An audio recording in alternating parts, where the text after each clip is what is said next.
उन्हीं कृपालु श्री रघुनाथ जी को मैं प्रणाम करता हूँ और उन्हीं के निर्मल गुणों की कथा को कहता हूँ।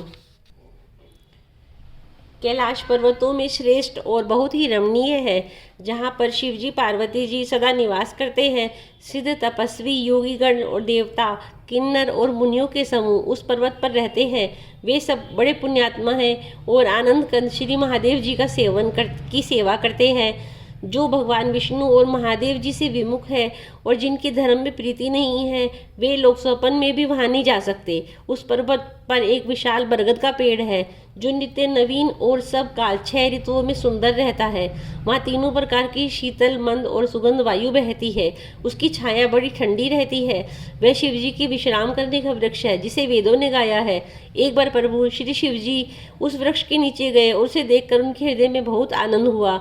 अपने हाथों से बागंबर बिछाकर कृपालु शिव जी स्वभाव से ही बिना किसी खास प्रयोजन के वहां बैठ गए।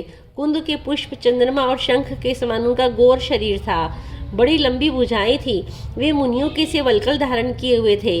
उनके चरण नए पूर्ण रूप से खिले हुए लाल कमल के समान थे। नखों की ज्योति भक्तों के हृदय का अंधकार हरने वाली थी। सांप और भस्म ही उनके भूषण थे और त्रिपुरासुर के शत्रु शिव जी का मुख शरद पूर्णिमा के चंद्रमा की शोभा को हरने वाला, मतलब फीकी करने वाला था।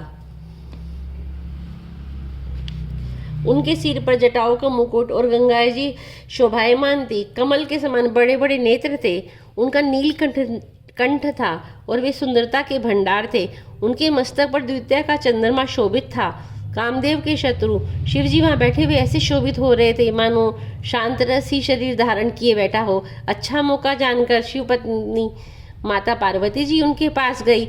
अपनी प्यारी पत्नी जानकर शिव जी ने उनका बहुत ही आदर सत्कार किया और अपनी बाई ओर बैठने के लिए आसन दिया। पार्वती जी प्रसन्न होकर शिव जी के पास बैठ गई।